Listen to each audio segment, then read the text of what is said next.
Hi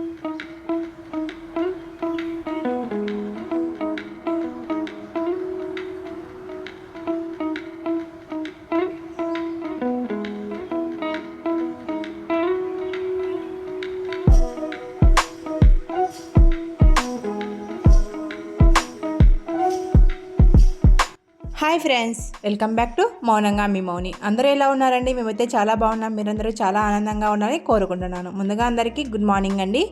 చాలా రోజులు అయిపోయింది కదండి వీడియోస్ పెట్టేసి. ఇంకా మన డైలీ బ్లాగ్స్లోకి అయితే వెళ్ళిపోదాము. ఈరోజు బ్లాగ్ వచ్చేసి మార్నింగ్ టు ఆఫ్టర్నూన్ వరకు నేను చేసిన పనులన్నీ కూడా మీకు చూపిస్తూ ఉన్నానండి. వీడియో నచ్చితే మాత్రం ఒక చిన్న లైక్ ఇచ్చి సబ్స్క్రైబ్ చేసుకోండి. మీరు ఒక చిన్న లైక్ ఇవ్వడం వల్ల నాకు మోర్ వీడియోస్ చేయాలనిపిస్తూ ఉంటుందండి. అందుకోసం ఒక చిన్న లైక్ అయితే ఇచ్చి సబ్స్క్రైబ్ చేసుకోండి. ఇంకా ఇవాళ వీడియో వచ్చేసి మండే బ్లాగ్ అనమాట. మండే రోజు నేను చేసిన పనులన్నీ కూడా మీకు చూపిస్తూ ఉన్నాను. ఊరు వెళ్ళామని చెప్పాను కదండి. ఊరు నుంచి సాటర్డేనే వచ్చేసాము. కానీ ఆ వీడియోస్ అన్నీ కూడా మేమేమి షూట్ చేయలేదు, అలానే పోస్ట్ కూడా చేయలేదన్నమాట. సాటర్డే సండే ఇంకా రెస్ట్ తీసుకొని ఇంకా మండే అయితే వీడియో అయితే షూట్ చేసుకున్నానండి. మండే కాబట్టి మా ఇంట్లో ఆల్మోస్ట్ మండే ఉప్మానే ఉంటుంది. ఉప్మాలోకి క్యారెట్లు, ఆలులు, గ్రీన్ పీస్లు, బీన్స్ ఇలా ఏవైనా వెజిటేబుల్స్ అన్నీ వేసేసుకొని మనం ఉప్మా చేసుకుంటే చాలా చాలా టేస్టీగా ఉంటుందండి. నేను అవన్నీ ఏమీ వేయలేదు, కానీ ఓన్లీ క్యారెట్లు, ఆలులు వేసేసి ఇలా ఉప్మా అయితే చేశాను. చాలా చాలా టేస్టీగా ఉంటుంది. చాలా ఇష్టంగా తింటారండి మా ఇంట్లో ఇలా ఉప్మా చేస్తే. ఉప్మాలో వెజిటేబుల్ వేద్దామన్నా కూడా ఫ్రిడ్జ్లో వెజిటేబుల్స్ అన్నీ అయిపోయాయండి. ఇంకా అందుకోసం ఏమీ వేయకోకుండా ఓన్లీ క్యారెట్లు, ఆలులు వేసేసి ఉప్మా అయితే చేసేసాను మార్నింగే. ఇంకా తర్వాత కూరగాయలన్నీ తెప్పించుకున్నానండి. ఆ రోజైతే మండే కూరగాయలన్నీ తెప్పించేసుకొని ఫ్రిడ్జ్లో అయితే స్టోర్ చేసుకున్నాను అనమాట. స్కూల్స్ స్టార్ట్ అయ్యాయంటే మనకి ఏం పనులు ఉంటాయండి. మార్నింగే పిల్లల్ని పంపించేసేయాలి కదా. మార్నింగే పాప అయితే వెళ్ళిపోయిందండి టిఫిన్ తినేసి వెళ్ళిపోయినాక నేను ఇక్కడ ఇంకా ఇంటి ముందు అంతా బాగా ఊడ్చేసి అంతా తుడిచేసుకొని ముగ్గు అయితే పెట్టేసుకుంటూ ఉన్నానమాట. చిన్న చిన్న ముగ్గులే, నాకు వచ్చిన ముగ్గులన్నీ వేస్తూ ఉంటానండి. ఆ ముగ్గులతోనే చాక్పీస్తో ఇలా అన్నీ అది రుద్దుతూ ఉంటాను. స్కూల్స్ ఉన్నాయంటే మాత్రం చీకట్లోనే నేను ఇలా ముగ్గు వేయలేనండి. టిఫిన్ చేసిన తర్వాత పాపను పంపించిన తర్వాత అంతా ఊడ్చేసుకొని కల్లాపు చల్లేసుకొని ముగ్గు వేసుకుంటూ ఉంటాను. స్కూల్స్ లేకుంటే మార్నింగే ఇదంతా ఊడ్చేసుకొని ఫస్ట్ ముగ్గు అయితే పెట్టేసుకున్న తర్వాత వంట రూమ్లోకి అయితే వస్తానండి. స్కూల్స్ ఉంటే మాత్రం ఫస్ట్ వంట రూమ్లోకి అయితే వెళ్ళిపోతాను అనమాట. సహస్ర అయితే 8 o'clock కల్లా వెళ్ళిపోతుందండి. ఇంకా సుహిత్ అయితే 9 o'clock వెళ్ళిపోతాడనమాట. ఇంకా సహస్ర వెళ్ళిన తర్వాత బాబుని రెడీ చేయడానికి అన్నీ ప్రిపేర్ చేస్తూ ఉంటాను. ఇక్కడ వీడిని కూడా రెడీ చేసి ఇంకా స్కూల్కి అయితే పంపిస్తూ ఉన్నాను. స్నానం చేశాడు కాబట్టి తులసమ్మ దగ్గర నీళ్లు పోయమ్మా అని చెప్తే పోస్తూ ఉన్నాడండి. బాయ్ చెప్పమంటే చూడండి ఎలా చెప్తూ ఉన్నాడో. అసలు నిదానమే లేదండి మా పిల్లలకి. పాప అయితే నిదానంగానే ఉంటుంది, కానీ సుహిత్ అయితే అస్సలు నిదానంగానే ఉండడండి. ఎప్పుడు పరిగెత్తుతూనే ఉంటాడు. కాళ్ళు ఒకచోట నిలబడవండి, అంత ఫాస్ట్గా వెళ్ళిపోతాడనమాట. నేను బాయ్ చెప్పు నిదానంగా అని చెప్తాను కూడా ఇంకా అలా బాయ్ అని ఊపేసి వెళ్ళిపోతూ ఉన్నాడండి. సుహిత్ని అయితే స్కూల్కి పంపించిన తర్వాత లంచ్ అయితే ప్రిపేర్ చేస్తూ ఉన్నానండి. లంచ్లోకి అయితే బచ్చలాకు పప్పు అయితే చేస్తూ ఉన్నాను. ఈ బచ్చలాకు మన ఊరు వెళ్ళా అని చెప్పాను కదండి.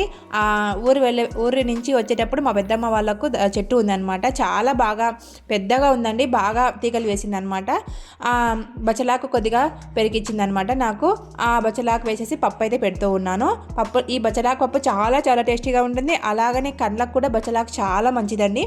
ఒకవేళ మీకు బచ్చలాకు దగ్గరలో ఎక్కువగా ఉంటే బచ్చలాకు పప్పు కానీ బచ్చలాకు బజ్జీలు కూడా చేసుకుంటారండి. చాలా చాలా టేస్టీగా ఉంటాయి. ఆ ఆకులను కడిగేసి ఆ ఆకులు శనగపిండిలో అద్దేసి నూనెలో వేస్తారండి. చాలా చాలా టేస్టీగా ఉంటాయి ఆ బజ్జీలు కూడా. బచ్చలాకు పప్పు మనం మామూలు పప్పు ఆకు పెట్టేసి ఎలా చేసుకుంటామో అలానే చేసుకోవచ్చండి.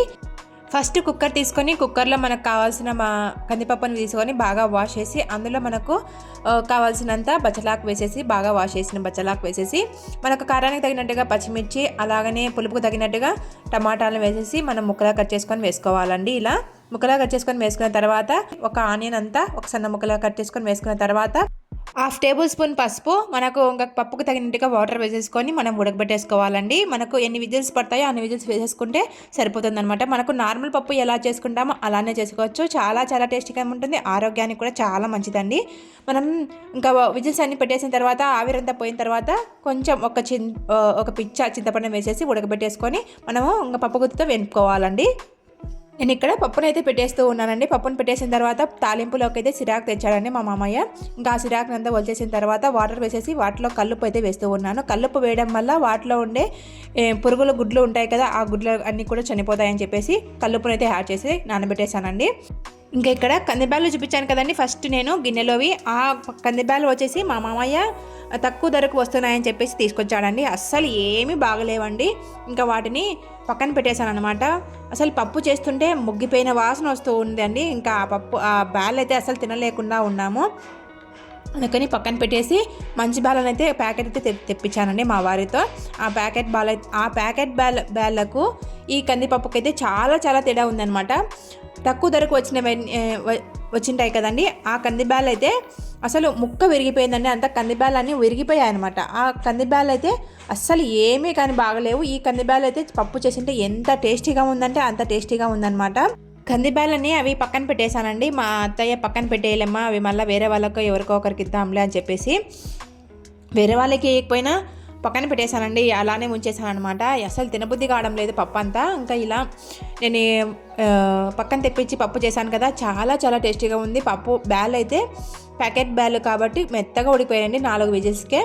అసలు తక్కువ ధరకు వస్తున్నాయంటే ఏమే కానీ కొనకండి. ఎందుకంటే తక్కువ ధరకు ఇస్తున్నారంటే వాటిలో ఏదో ఒకటి మతలబు ఉంటే ఉంటుంది. కాబట్టి అసలు తక్కువ ధరకు వచ్చేవన్నీ ఏమీ కొనకూడదండి. ఈవెన్ మనం వేసుకున్న డ్రెస్సులు కూడా తక్కువ ధరకు వస్తున్నాయంటే వాటిలో ఏదో ఒకటి క్వాలిటీ తక్కువనో మతలబో ఏదో ఒకటి ఉంటుందండి. అసలు బట్ట కానీ, ఉప్పు కానీ, పప్పులు కానీ, ఇలాంటి తినే వస్తువులు కానీ ఏవే కానీ తక్కువ ధరకు వస్తున్నాయంటే అస్సలు కొనకూడదండి. వాటిలో ఏదో ఒకటి కలిపే ఉంటారు, లేదంటే క్వాలిటీ మంచిదిగా ఉండదన్నమాట. అందుకోసం ఏమే కానీ తక్కువ ధరకు వస్తున్నాయంటే అస్సలు కొనకూడదండి. ఇంకా నెక్స్ట్ ఇక్కడ నేను చూపిస్తున్నాను కదండి, ఈ చీర వచ్చేసి మా అవ్వ వచ్చిందనమాట నాతో పాటు ఊరి దగ్గర నుంచి. మా అవ్వ కోసం అని తీసుకొచ్చానండి. ఈ చీర వచ్చేసి నేచేవాళ్ళ దగ్గర నుంచి తీసుకొచ్చామండి. అంటే మాకు దగ్గరలోనే నేచేవాళ్ళు ఉన్నారనమాట. ఆ నేచేవాళ్ళ దగ్గర నుంచి ఈ చీరను అయితే తీసుకొచ్చారు మామయ్య. 3 కలర్లు అయితే తీసుకొచ్చారు. 3 కలర్లలో నాకు ఈ కలర్ నచ్చి మా అవ్వకు అయితే తీసానండి. పెద్దవాళ్ళు కాబట్టి పటేలుగా బాగుంటుంది, పెద్ద తరాగా ఉంటుందని చెప్పేసి నేను ఈ చీరను అయితే తీసానండి. చాలా చాలా బాగుంటుందండి ఈ నేచర్ దగ్గర నుంచి తీసుకుంటే చీరలు. కాస్ట్ వచ్చేసి 600, 700 క్వాలిటీని బట్టి ఉన్నాయన్నమాట. నేను ఇక్కడ 700 చీరను అయితే తీసుకున్నాను.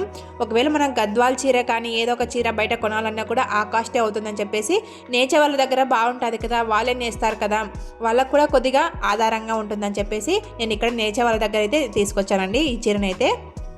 చీర అయితే తీసుకున్నాం కదండి, ఇంకా బ్లౌజ్ని అయితే రెడీ చేస్తూ ఉన్నాను. బ్లౌజ్ ఇక్కడ నేను జరీనా బ్లౌజ్ అయితే తీసుకొని కట్ చేసి స్టిచ్ చేస్తూ ఉన్నాను. నాకు స్టిచ్చింగ్ ఐడియా ఉంది కాబట్టి ఈ బ్లౌజ్ కుట్టడం కూడా చాలా చాలా ఈజీగా కుట్టేశానండి.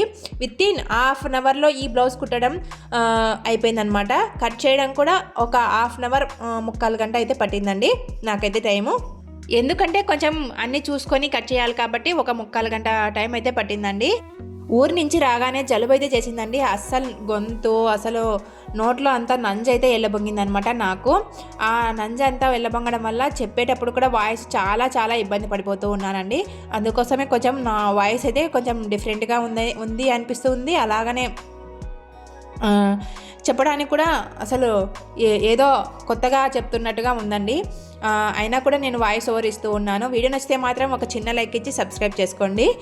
వాయిస్ చెప్పేటప్పుడు మనము నాలుక కదులుతూ ఉంటుంది కదా, ఆ నాలుకకున్న పుండ్లన్నీ కూడా తగిలేసి నీళ్ళన్నీ ఊడుతూ ఉన్నాయండి నోట్లో.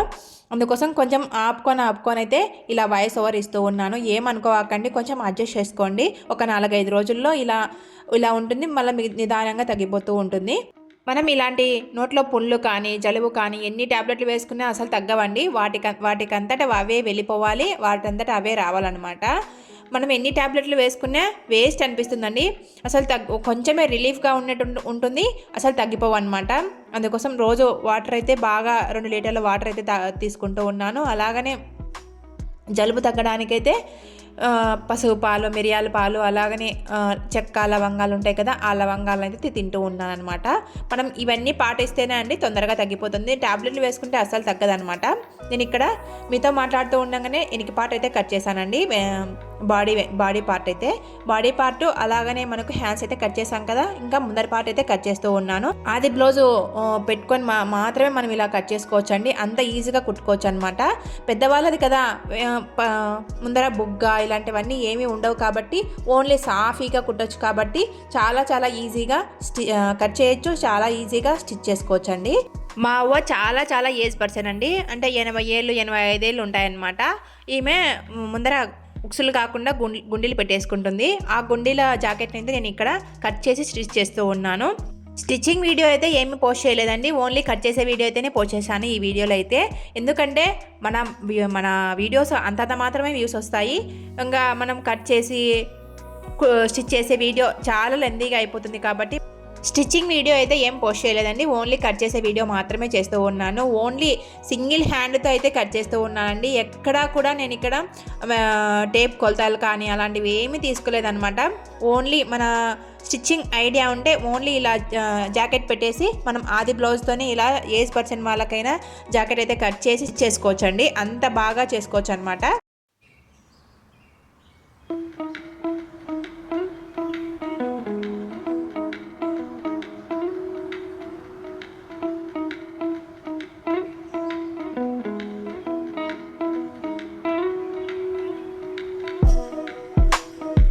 ఈ జాకెట్ కట్ చేసి స్టిచ్ చేస్తూ ఉంటే చాలా చాలా మెమొరీస్ అయితే గుర్తుకొచ్చాయండి. మనమంటే ఇప్పుడు కొంచెం పెద్దవాళ్ళం అయ్యాం కాబట్టి, వాళ్ళు ముసలి వాళ్ళకి అయ్యారు కాబట్టి మన అవ్వ మన చేజీ వాళ్ళు మనకు వాళ్ళ మీద ఉన్న అభిమానాన్ని బట్టి మనం ఇలా చీర తెప్పించి స్టిచ్ చేసి జాకెట్ ఇస్తూ ఉంటాం కదా. అదే మనం చిన్నగా ఉన్నప్పుడైతే వాళ్ళే వాళ్ళ చేతుల్లోకి ఎత్తుకొని మనకు సమురు కానీ మనకు నీళ్లు పోయడం కానీ, చిన్న బేబీస్గా ఉన్నప్పుడైతే మనకి ఎన్నో సేవలు చేసి ఉంటారు కదండి. ఆ సేవలన్నీ కూడా నాకు గుర్తుకొచ్చాయండి మా అవ్వ చేసినవి. మా అమ్మ వాళ్ళది మా నాన్న వాళ్ళది ఒకే ఊరు అనమాట. ఊర్లోనే ఇచ్చుకొని పెళ్లి చేశారనమాట, మాట్లాడుకొని చేసినారు కాబట్టి మా అవ్వ వాళ్ళ ఊరు ఒకే ఊరు, మా జేజీ వాళ్ళ ఊరు ఒకే ఊరు. నాకు ఎక్కడికి వెళ్ళడానికైతే ఉండేది కాదు. వెళ్తే మా పెద్దమ్మ వాళ్ళ ఊరికి వెళ్ళేదాన్ని, లేదంటే మా పిన్ని వాళ్ళ ఊరికి వెళ్ళేదాన్ని. ఊరికైతే సెలవులకైతే నేను ఇంకా ఊరికి వెళ్ళాలంటే మా అమ్మ వచ్చేది కాదు, నన్ను మా అవ్వనే తీసుకొచ్చేది అనమాట. అవ్వనే ఇంకా సెలవులు వచ్చే చాలు ఇంకా వెళ్దాం పదండి అని అవ్వ ఊరికి మా పెద్దమ్మ దగ్గరికి అయితే తీసుకొచ్చేది అనమాట. ఆ మెమరీస్ అన్నీ చాలా చాలా గుర్తుకొచ్చాయండి నాకైతే. మీతో మాట్లాడుతూ ఉండగానే జాకెట్ అంతా కట్ చేసి పక్కన పెట్టేసుకున్నానండి. వీడియో నచ్చితే చిన్న లైక్ ఇచ్చి సబ్స్క్రైబ్ చేసుకోండి. ఉంటా అండి, మరొక మంచి వీడియోతో మళ్ళీ